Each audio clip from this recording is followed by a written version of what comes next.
Você já se auto-sabotou? Vive em relacionamentos complicados? Segue entre tapas e beijos com a sua família? Já esteve perdido em algum momento na sua carreira? Você não está sozinho. Em Psicologia Sincera, eu, Ana Luísa, e eu, Ana Tereza, vamos comentar os mais diversos assuntos do nosso cotidiano, sempre com uma opinião sincera. Pode ser que você se identifique ou não com as nossas análises e reflexões. Mas aí você vê se a carapuça serviu. Oi, gente! Temos uma notícia para vocês antes do episódio começar. Você pode se tornar um apoiador do podcast e nos ajudar a manter a qualidade dos episódios, além de ter acesso a conteúdos exclusivos nossos. Você consegue tudo isso por meio do Padrim, que vai oferecer diferentes planos com um valor mensal para pagar, e cada um desses planos vai ter um benefício específico para vocês. Se você ficou interessado, acesse o www.padrim.com.br, procura o podcast Psicologia Sincera para você saber mais. Então, bora pro episódio!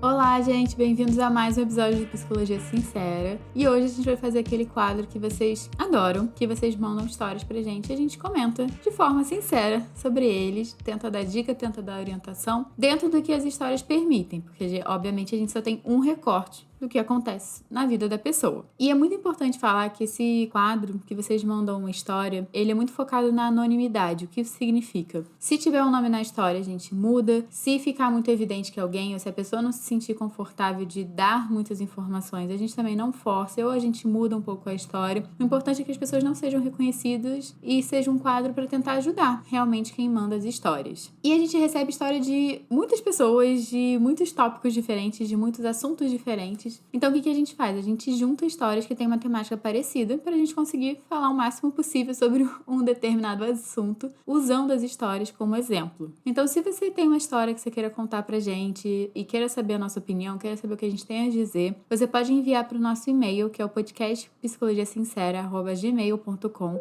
ou você também pode enviar para o nosso direct no Instagram, que é o @podcastpsicologiasincera.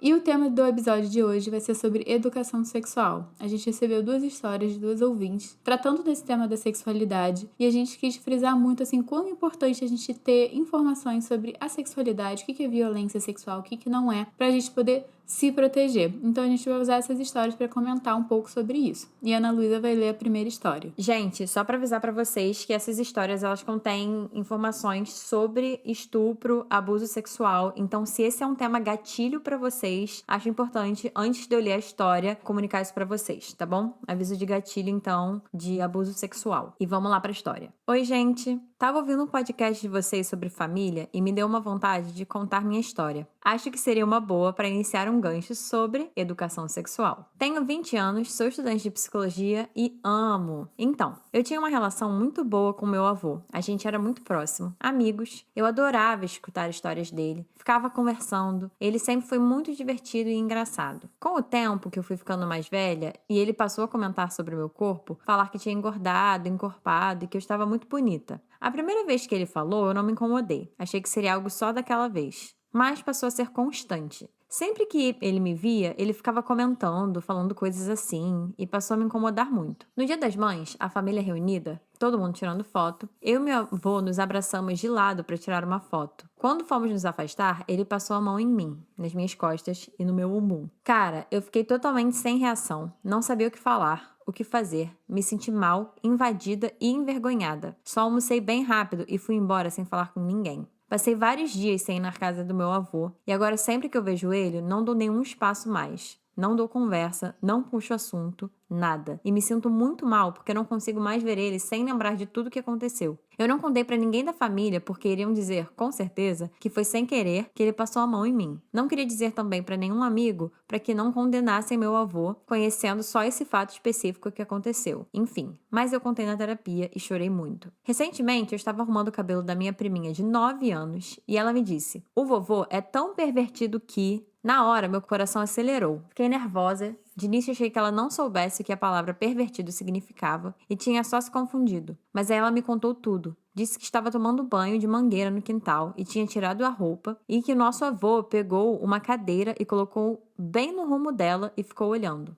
Cara, nessa hora, meu coração se partiu. De verdade. Eu fiquei muito triste e aí eu perguntei o que ela fez. se tinha ido embora, se vestiu, e ela disse que chegou pro lado e ficou num lugar em que não dava pra ele ver. Fiquei um pouco mais aliviada por isso. Conversei com ela para ela tomar muito cuidado com qualquer pessoa, com desconhecidos, com amigos, com familiares, tudo. Tentei aconselhar com outras coisas, mas foi muito difícil, porque nem eu estava sabendo lidar com o que tinha acontecido comigo relacionado ao nosso avô meses atrás. Mas eu sei da importância fundamental disso. Chamei ela e conversamos mais uma vez. Foi tenso e quase choramos.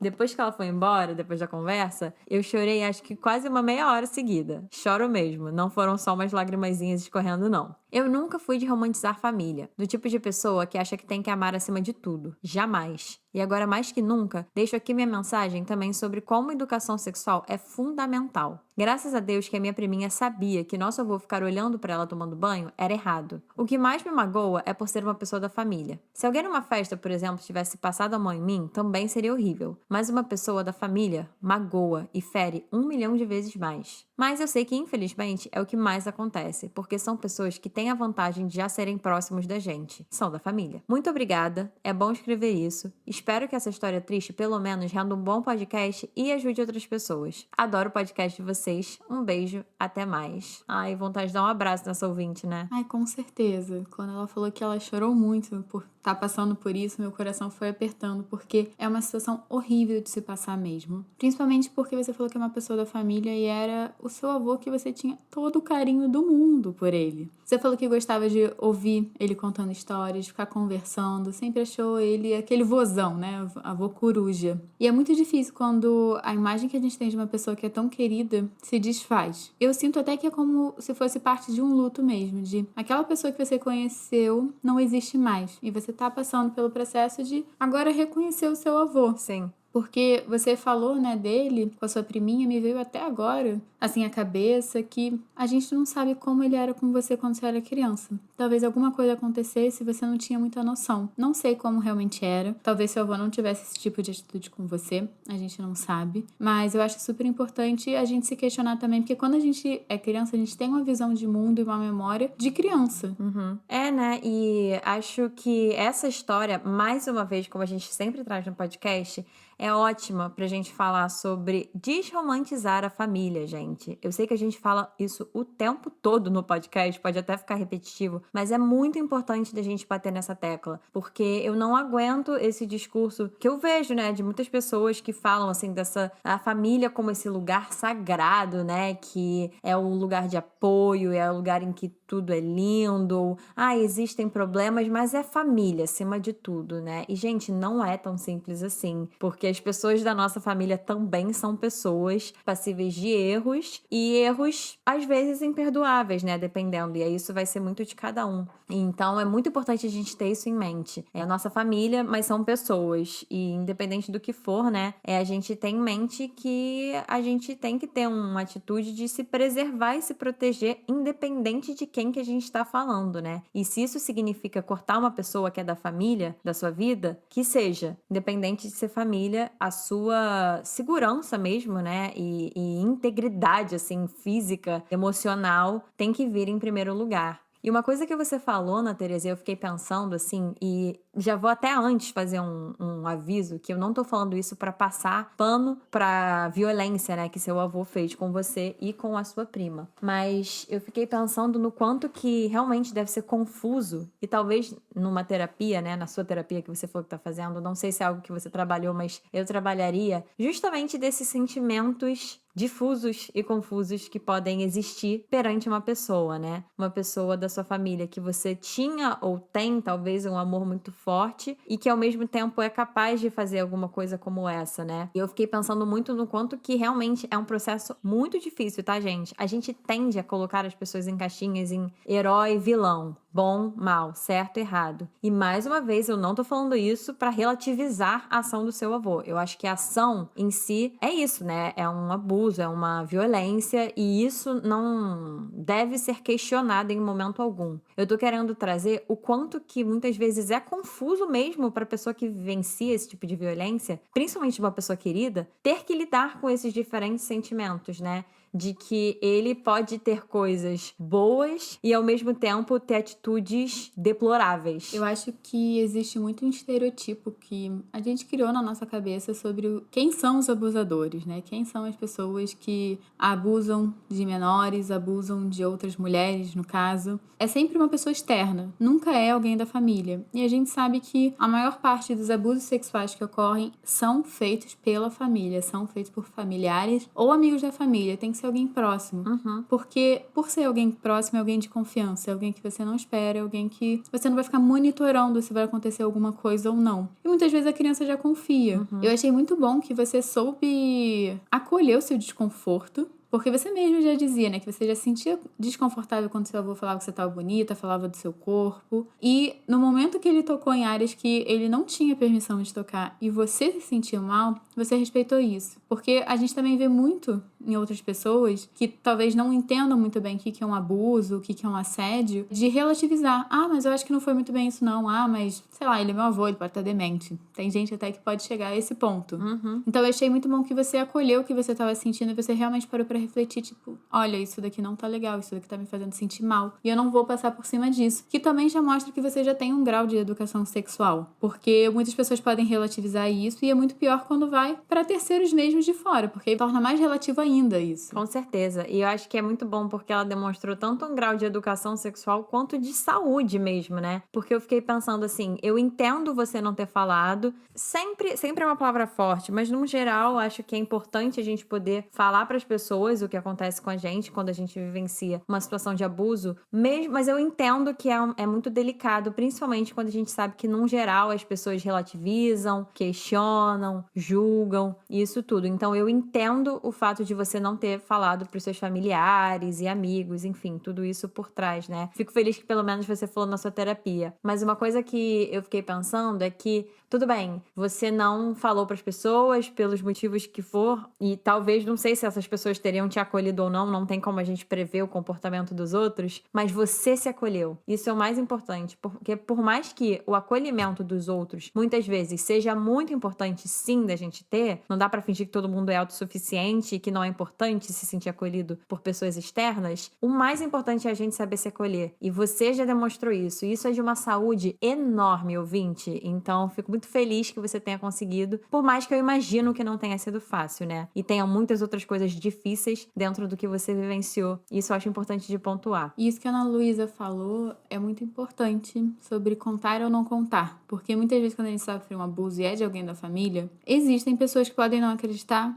Existem pessoas que nem a gente falou, né, podem relativizar no sentido de, não deve ter sido isso não, de diminuir, né, o nosso sofrimento e a nossa dor. É importante, assim, se pensar sobre, porque você foi uma vítima dessa violência que seu avô cometeu, sua prima tá sendo uma vítima, e eu fico me perguntando se não existem outras pessoas que são vítimas. Não sei se é algo que vale a pena levar pra família, como uma forma de alertar e proteger e colocar em pauta, mas eu entendo que tem muitas famílias que não estão prontas para ter essa conversa, não estão abertas. Então, é importante você pensar um pouco e processar sobre isso, porque talvez conversar com outras mulheres da família faça sentido e ajuda até a protegê-las e a conscientizá-las, mas ao mesmo tempo é importante ver se não é um lugar onde você vai se machucar falando sobre. Você viu que você teve abertura com a sua prima, e o que foi ótimo, porque ela não só tinha essa educação sexual, tinha entendimento, né, do que é um abuso, do que não é, o que é um assédio, o que não é. E você pôde conversar sobre isso e ela não foi reativa. Eu sei que ela é mais nova, mas dependendo, poderia ser uma criança que não saberia processar essas informações, e foi uma criança que demonstrou uma maturidade. Então eu achei uma atitude ótima que você trouxe sua de conscientizar desde criança, porque é nessa fase que a gente tem que falar sobre essas coisas pra, enfim, né, é a fase também que a gente tá mais vulnerável, porque a gente tem menos habilidade pra lidar com os outros. Se um adulto vem pra cima de você, você não tem muito o que fazer em relação a isso, então é muito importante que a criança tenha consciência do que tá acontecendo. Com certeza. E a gente tá falando de educação sexual o tempo todo, gente, assim, não é um tema que nem eu, nem a Ana Teresa somos especializadas. Inclusive, se vocês tiverem esse interesse, a gente pode chamar um profissional, né, pra falar de forma mais aprofundada e técnica, talvez, sobre educação sexual, que é uma informação que eu e a Ana Teresa não temos, mas só pra dar esse panorama, assim, de por que a gente tá falando sobre isso, né? Porque até onde eu sei sobre educação sexual, o objetivo objetivo não é ensinar as pessoas ou as crianças, né? Quando a gente fala de crianças, enfim, jovens, adolescentes. Não é ensinar as pessoas a transarem, nada do tipo. Mas é ensinar justamente esses sinais e que são muito importantes da gente saber em relação ao respeito pelo próprio corpo, respeito pelo corpo do outro, o que é consentimento, o que não é consentimento, o que é um toque indevido e todas essas questões para que as pessoas possam vivenciar, não é nem só a sua sexualidade, né, falando de crianças, mas vivenciar a sua vida mesmo, né, e seu corpo de uma forma responsável, né, porque é isso, quantas pessoas que não sabem o que é um toque indevido, né, do que eu entendo, o objetivo do trabalho da educação sexual é justamente contribuir com essa noção mesmo de saber e de saber quando acontece um toque indevido e como e quando é importante colocar um limite, né? Do que eu entendo, é esse o objetivo. E tem um debate muito amplo, né? De, educação sexual é importante ser falado nas escolas, não é? Acho que isso é um super tema para um episódio que eu e a Ana Teresa podemos fazer. Mas assim, aí eu tô me colocando aqui enquanto pessoa e profissional, tá, gente? Da minha opinião. Porque eu sei de pessoas que falam que a educação sexual tem que ser só feita pelas famílias, né? A responsabilidade só da família. Só que isso é muito complexo da gente falar. Porque se a gente sabe que a maior parte dos abusos são na família, se a gente coloca a responsabilidade só também na família, isso dá muita margem para muitas crianças não terem acesso a essas informações e não conseguirem colocar limite, às vezes na própria família, né? No próprio familiar que tá abusando. Então, assim, eu sei que o tema é muito complexo, eu sei que tem muito que a gente possa falar sobre isso, né? E não vai dar pra gente esgotar esse assunto no episódio, mas eu acho que é uma reflexão pra gente trazer. Eu acho que essa história é essencial e muito boa, assim, entre aspas, né? É um bom gancho, como a própria ouvinte falou, pra gente trazer esse assunto em pauta, né? Assim, de o que é educação sexual, pra que ela acontece, em que espaços ela deve ou não ser falada, né? Justamente por isso. E, gente, eu acho que a Ana Luísa disse tudo e disse muito bonito, então eu não vou nem mais acrescentar nada. Então, bora de segunda história? Então, vambora de segunda história.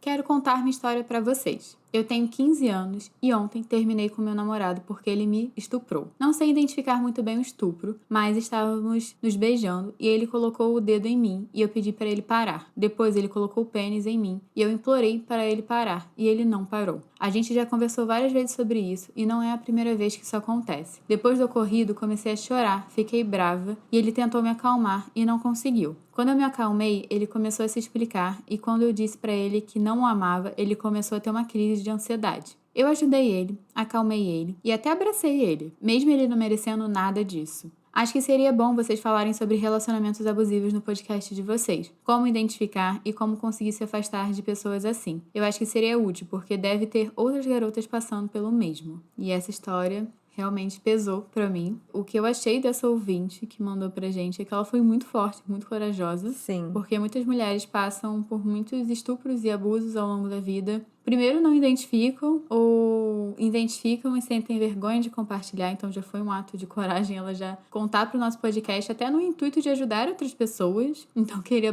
parabenizar ela, de certa forma. E falar que lamento por você ter passado por isso. Que eu imagino o quão desconfortável deve ser uma pessoa dentro de você te tocando de uma maneira que você não quer. E você claramente expressou, que isso é muito importante. Você expressou que você não queria. E a pessoa não parou, mesmo sabendo que não era consentido. Com certeza, né? Eu acho que essa é a questão, né? O consentimento é muito, muito, muito importante. Eu fiquei feliz, ouvinte, assim, primeiro de tudo, sinto muito que você tenha passado por isso e obrigada pela confiança de ter compartilhado sua história aqui com a gente, até pelo que você falou, né? No intuito de poder ajudar as pessoas a identificarem, né? De como conseguirem se afastar de pessoas assim. Então, muita coragem e força da sua parte de compartilhar sua história aqui. E eu fico feliz que você tenha terminado com ele, porque me parece que você colocou esse limite, né? Abuso dentro de relacionamento também é uma coisa que acontece muito. O fato de uma pessoa estar num relacionamento com a outra de forma alguma significa uma permissão total e desenfreada e sem limites de fazer o que quiser com o corpo da outra pessoa. Relacionamento não é isso. O consentimento, ele deve existir independente da relação. Pode ser um namoro, pode ser um casamento, o que for. É isso, né? Você colocou seu limite, ele claramente não respeitou e que bom que você colocou um limite total aí, né? De ter terminado essa relação com uma pessoa que não te respeitou de inúmeras formas. E até sobre os episódios, né? Você falou,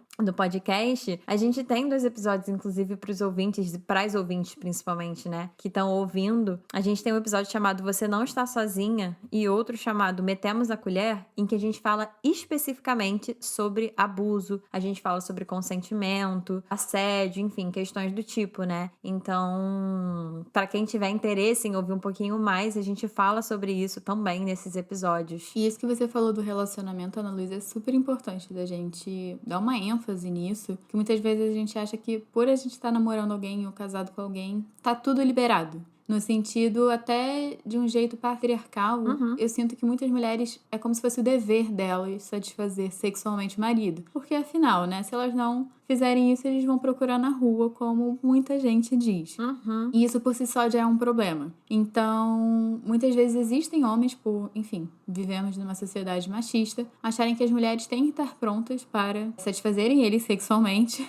E as mulheres também acham que essa é parte do trabalho delas, né? É do contrato do casamento. O homem vai ter que estar feliz sexualmente. E também tem ainda até a questão do homem que tem que procurar. A mulher, né, a boa esposa do lar, é a mulher que não tem desejo sexual. E é o homem que estimula isso nela. Muito importante você estar falando isso. E outra coisa que eu não tinha fisgado na história, mas eu olhei aqui de novo. Ela falou, não sei identificar muito bem um estupro. E ouvinte, você sabe identificar. Eu fiquei com vontade de falar isso, né? É forte falar isso, mas isso que você vivenciou é sim um estupro. Então, é difícil de falar. Imagino que seja difícil você se dar conta disso, né? Eu não sei se você tá em terapia, mas seria bom também você ter vivenciado isso e você poder elaborar isso, né, numa terapia. Mas eu só acho importante falar, porque você duvidou, né, da sua capacidade de identificar e você identificou. E eu acho que um dos propósitos desse episódio é também isso, né? É as pessoas poderem ter essas informações e verem quando que é ou não abuso, né? E nas 2 histórias teve, de fato, um abuso. E mais uma vez, trazendo a questão da educação sexual, esse é um dos objetivos. Mais uma vez, a gente poder identificar, a gente poder saber quando que a gente está sendo abusado. Porque é tão comum as pessoas questionarem, isso é muito da nossa sociedade no geral, né? Questionarem o abuso que a mulher sofre, né? Colocarem ela como culpada muitas vezes, como a pessoa que pediu, enfim. E ninguém pede para ser abusado, nenhuma mulher pede para ser abusado ou se coloca numa situação, né? A responsabilidade é do agressor, do abusador. Isso é importante da gente aprender num contexto de educação sexual. E outra coisa muito importante de falar, né? Essa questão do abuso e nos 2 casos era um homem abusando de uma mulher. Gente, a nossa sociedade, ela é de uma forma em que cria homens abusadores. Eu sei que é difícil falar isso. Eu não tô falando isso no sentido de todos os homens são abusadores, não. Mas a forma como a nossa sociedade hoje está estruturada é dessa forma. Porque ainda atua numa lógica, como a Ana Teresa falou, da mulher como objeto e o homem como poderoso, que pode fazer o que ele quiser. Então, ao meu ver, a educação sexual também é importante para os homens poderem aprender e desaprender também muito do que eles aprenderam numa lógica de sociedade mesmo, né? De que eles podem fazer isso. Porque eu não tô querendo passar a mão na cabeça dos homens que abusam, mas isso é muito da nossa sociedade mesmo que instiga isso, né? Que instiga esse aprendizado, instiga esse lugar. Óbvio que é da responsabilidade do abusador. Não tô botando eles como vítimas nesse sentido, né? Mas é porque, na minha visão, a educação sexual, ela vai de todos os lados, ambos os lados e pra todo mundo, né? Tanto pra gente poder aprender a consentir e não consentir, quanto pra quem abusa ou, né, pode ser um potencial abusador, poder saber sobre respeito e sobre consentimento e sobre o que é de fato abuso ou não, né? E por que não se deve fazer isso, basicamente. Por mais que possa parecer muito óbvio pra gente, né, gente? Mas se a gente tá numa lógica de uma sociedade que ensina isso de uma forma meio que compulsória, acaba ficando muito forte, né, na cabeça das pessoas e deixa de ser tão óbvio. Um exemplo que me veio muito forte de quando, por exemplo, tá numa festa e aí a garota, ela tem que fingir que ela não quer, até certo ponto, ela tem que se bancar difícil pra ela ser meio que uma mulher merecedora, né? Uma mulher não fácil. E o papel do homem é forçar quando a mulher diz não. Uhum. Pra ele também ficar com a mulher que não é fácil, ficar com a mulher que é direita, né? Aquele famoso, né? Mulher pra namorar, mulher pra pegar. Ele pegar a mulher, né, pra namorar, que isso é ridículo, né, gente, obviamente. Então, parte também do que algumas mulheres, o comportamento, né, da sociedade no geral, espera que o homem force, que o homem seja homem, que ele seja dominante, que ele fique ali insistindo quando a mulher diz não. Eu vejo que existem movimentos para isso mudar, de ambas as partes, mas é uma cultura ainda muito grande e muito arraigada, de você ficar ali em cima do homem, ficar ali em cima de a mulher falar não, e ele saber que ele tem que ficar ali em cima para ele ser um homem. Uhum. Então, isso é muito difícil, porque a gente pegou aqui um exemplo de uma ouvinte que isso foi para um extremo, dela falar que ela não quer ter relação sexual com ele, e ele não saber ouvir, não saber respeitar isso. Exatamente, perfeito. E aí é isso, né? Parte da educação sexual, ao meu ver, é ensinar,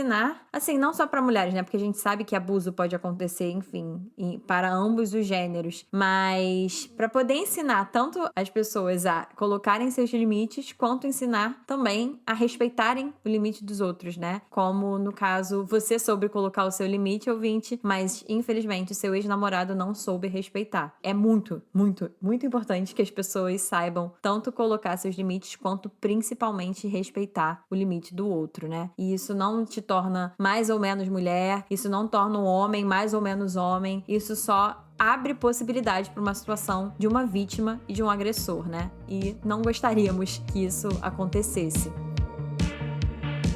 E esse foi o episódio de hoje, gente. Se vocês passaram por alguma situação que alguma dessas ouvintes passaram e tá difícil pra vocês, não hesitem em procurar ajuda, entrem em contato, podem me mandar mensagem pra Ana Luísa, que se a gente não puder atender vocês, a gente vai encaminhar vocês para profissionais que vão fazer um bom trabalho, mas não fiquem se sentindo culpadas, envergonhadas e sozinhas, porque acaba que esse tipo de comportamento, infelizmente, é muito mais comum do que a gente pensa, e por isso a gente quis trazer essas histórias também, pra gente mostrar que, infelizmente, isso acontece, mas felizmente você tem como procurar ajuda quando isso acontece. Então vocês podem achar a gente nas nossas redes sociais, no Instagram, no @podcast Psicologia Sincera, e vocês também podem me achar no meu Instagram, que é o @Ana Tereza Cavalcante, e Ana Luísa no @psicóloga Ana Luísa Braz. E gente, todas essas informações vão estar aqui na descrição do episódio, assim como o link para o nosso canal no Telegram, que é um espacinho que a gente tem pra gente trocar com vocês, pra gente mandar novidades, pra gente ter, né, um lugar de maior proximidade com vocês. E falando em maior proximidade, também vai estar aqui embaixo o link do nosso Padrim. O Padrim é um programa de financiamento coletivo que, por meio de vários planos de assinatura, né, que vocês podem assinar o que vocês quiserem e puderem, a gente oferece diferentes benefícios, sendo um deles uma chamada mensal com a gente pra gente poder trocar, vocês poderem tirar as dúvidas de vocês, seja sobre episódio, podcast, psicologia, sobre a gente, nossa profissão, o que vocês quiserem. Isso vocês conseguem por meio de um desses planos de assinatura. Então, se vocês se interessarem, acessem aqui embaixo